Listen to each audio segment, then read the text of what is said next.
Laisse-moi commencer cette première partie par quelque chose de très simple. La majorité des entrepreneurs africains font tous la même erreur.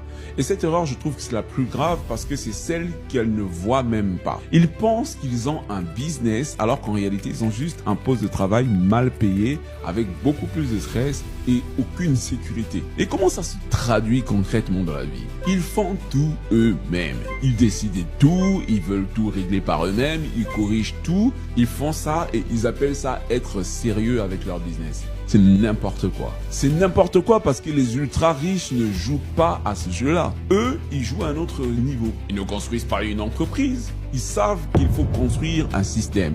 Ils construisent un système qui travaille pendant qu'ils dorment.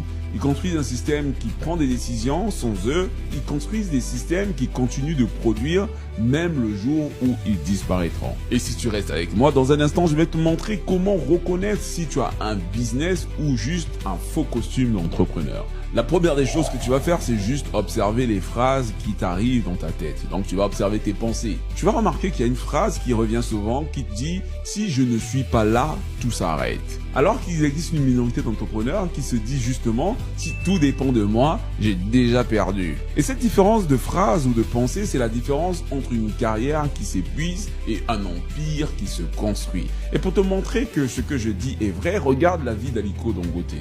Pour les personnes qui ne connaissent pas, je vais te situer le personnage. Aliko Dangote, c'est juste l'homme le plus riche d'Afrique et c'est l'homme noir le plus riche du monde. Il est nigérian, c'est un industriel, il opère dans le ciment, le sucre, l'agro-industriel et l'énergie.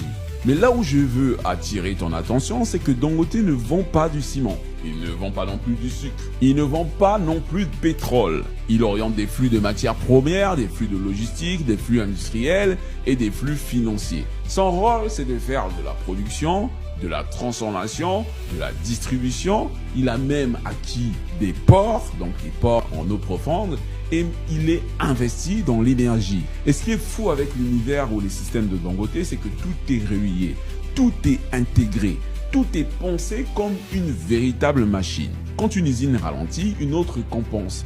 Quand son marché vacille de ce côté, il y a un autre marché qui soutient son empire. Dangote est à un niveau où il ne réagit plus au système, il crée lui-même le système. Et ce qui est fou et ce qui va te surprendre, c'est que ce que fait Dangote à l'échelle du continent africain, tu peux reproduire la même réalité à ton niveau. Mais pour le faire, ça se fera pas comme tu l'imagines. Mais avant que je te révèle comment tu vas le faire, laisse-moi juste être direct avec toi un instant. Si tu es indispensable à ton business, ce n'est pas un actif, c'est une dépendance. Si tu ne peux pas t'absenter une semaine sans